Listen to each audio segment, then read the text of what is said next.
carry electric charges under an electric chain. This is different from pure water which has very few ions and does not conduct electricity well. Salt water is an example of an electrolyte solution which is a liquid that can conduct these dissolved ions. Thank you.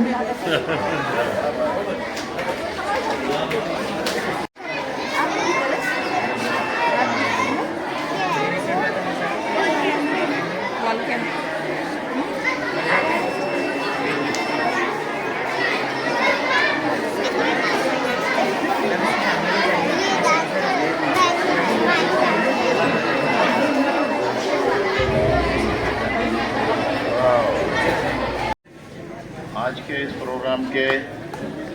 खास खुसूसी मेहमान जनाब चांद पटेल साहब, इस इदारे के founder member जनाब मुखिम देशमुख साहब, उनके फर्जंद जनाब अमर साहब, मुफ्ती साहब, हजराने हमारे मुहसिन साहब, हफीज देशमुख साहब, शाहू साहब, रहीम साहब, आज के इस प्रोग्राम को सफल बनाने में आए हुए सभी खुसूसी मेहमान, हजराने टीचर स्टाफ स्कूल का, और ये जो छोटे छोटे बच्चे फूल के जैसे बैठे हुए हैं,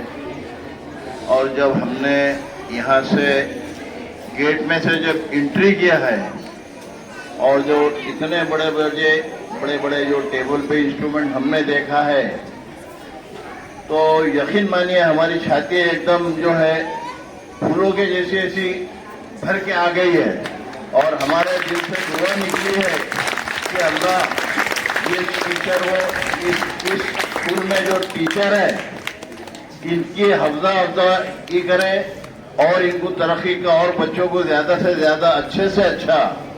जो है माहौल बना करके इनकी तालीम तरबियत में इजाफा करें। बहुत छोटे छोटे बच्चे ये स्कूल में हैं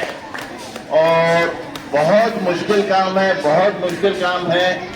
कि भाई ये बच्चों को एक छोटे से दरख्त को जो है बड़ा दरख्त बनाना और बड़ा दरख्त बना करके उससे फूल और पौधे पैदा करना, जो अपने पेरेंट्स नहीं कर सकते काम, और वो सबसे ज्यादा स्कूल में ये जो है टीचर स्टाफ जो है बच्चों की तरबियत दे करके जो बच्चों को फूल और दरख्त से एक बड़ा पौधा तैयार करते हैं। मैं बहुत बहुत शुक्र अदा करता हूँ ये टीचर स्टाफ का, और इनको जितनी भी बधाई दी उतना कम है। साथ ही साथ आए हुए सभी पेरेंट्स लोगों से भी मैं ये गुजारिश करता हूँ, भाई ये स्कूल है, स्कूल का माहौल है। अक्सर मैंने कहीं कहीं देखा है बड़े बड़े स्कूलों में भी और छोटे छोटे स्कूलों में भी टीचर स्टाफ को जो है बच्चों को कभी डांट डपट करना पड़ती है। क्या जब डांट डपट करते हैं बच्चे रोते भी, जब तक बच्चे प्यार से भी डांट डपट करना पड़ता है और मोहब्बत से थोड़ा सख्ती से भी डांट डपट करना पड़ता है। लेकिन जब बच्चों को कभी डांट डपट करते हैं तो पेरेंट्स तुरंत स्कूल के टीचर के पास आ जाते हैं या हेड मास्टर के पास आ जाते हैं या हेड मिस्टर के पास, अरे तुम्हारे टीचर ने, तुम्हारे स्टाफ ने जो है हमारे बच्चे को डांट डपट करा, हमारा बच्चा रोना। तो मैं पेरेंट्स लोगों से भी ये गुजारिश करूंगा, भाई ये स्टाफ है, स्टाफ जब तक पेरेंट्स लोग स्टाफ जब तक बच्चों को थोड़ा प्यार मोहब्बत से भी करेंगे, हमेशा डांट डपट करेंगे ऐसा कोई जरूरी नहीं है। तो ये गुजारिश करूंगा मैं पेरेंट्स लोगों को भी कि भाई अगर कोई बच्चा अपने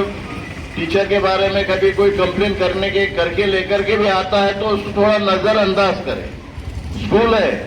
टीचर बोलेगा नहीं तो बच्चे सुधरेंगे नहीं, और टीचर जो है जब तक डर खौफ बच्चों पे रखेगा नहीं तब तक बच्चे सुधरेंगे भी नहीं। क्या अल्लाह जो है, मैं अल्लाह से गुजारिश करता हूँ और हमारे मुखिम साहब और मुखिम साहब की फैमिली से जो है गुजारिश करता हूँ कि इन्होंने जो भी काम आज से 24 साल पहले करे, अल्लाह इसको जो है गोल्डन जुबली से सिल्वर जुबली से, अब सिल्वर जुबली होने जा रही है अगले साल, इंशाल्लाह उसको गोल्डन जुबली में तब्दील करे। और आने वाले ये बच्चे जो है कल के जो डॉक्टर है, इंजीनियर है, ये सब बड़े बड़े पद, कोई प्राइम मिनिस्टर बनेगा, कोई जो है मिनिस्टर बनेगा।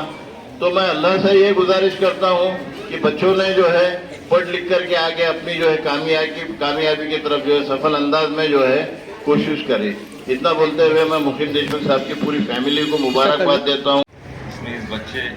अच्छे से अच्छा परफॉर्म कर रहे हैं, ये बातें बिल्कुल समझ में मुझे एक छोटी सी अपील करना है। जो इस पौधे को इतना बड़ा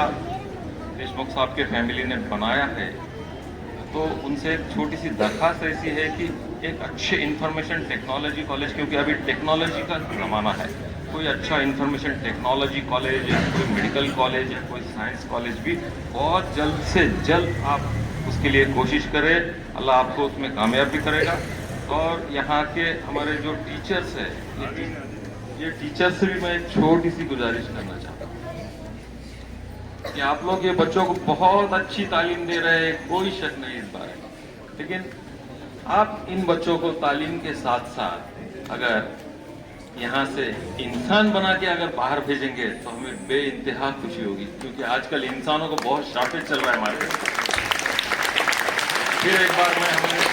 जनाब मुखिम देशमुख साहब के बारे में कहना चाहूँगा कि देखिए, इतनी बड़ी जिला परिषद सीओ की पोस्ट से रिटायर होने के बावजूद उन्होंने अभी जो फिलहाल उनका रिटायरमेंट का जो वक्त है वो इस चीज़ में लगा है। एक नोबेल प्रोफेशन में उन्होंने खुद को शामिल करवा लिया, बल्कि वो अकेले नहीं हैं, उनके साथ में हमारे डॉक्टर हफीज देशमुख साहब है, हमारे डॉक्टर बाजी हैं, हमारे जिशान भाई है, अमान भाई है, सारी फैमिली उनकी इसमें लगी हुई है। हालांकि उनके कारोबार में भी वो लोग बहुत मसरूफ होते हुए भी यहाँ वो वक्त देते हैं। अल्लाह उनको और इस चीज़ को बढ़ाने की तौफीक अदा फरमाए, ये बात रखते हुए मैं मेरी जगह लेता हूँ। आज के इस प्रोग्राम के ऑर्गेनाइज़र जनाब जीशान साहब और आज इस प्रोग्राम में मुअज़्ज़ज़ खुसूसी बुलाए हुए मेहमान जनाब सादिक साहब, सेंट्रल इंडिया ट्रांसपोर्ट के मालिक, दूसरे हमारे दोस्त जनाब मोहसिन साहब, लाइफ इंश्योरेंस के CEO, और हमारे मशहूर डॉक्टर हाफिज़ देशमुख साहब जो कि इसके मेंबर भी है के स्कूल के, उसी तरीके से हमारे हाफिज़ साहब और बैठे हुए हमारे देशमुख साहब और रईस साहब, और जिन्होंने इस प्रोग्राम को ऑर्गेनाइज किया है और इस प्रोग्राम को ऑर्गेनाइज करने वाले मुअज़्ज़ज़ बड़े अजीज़ मंत्री के लायकी के और आमदार की मंत्री के लायकी के, मिनिस्टर के लायकी के इंसान जो हमारे सामने मौजूद है, इस फाउंडेशन के चेयरमैन जनाब मुखिम देशमुख साहब यहाँ पर मौजूद। उन्होंने कल रात में हमको बताया कि भाई एक छोटा सा प्रोग्राम है हमारे पास जादू का, क्या साइंस का। तो मैंने बोला भाई साइंस तो इस्लाम से जुड़ता चीज़ है, जब साइंस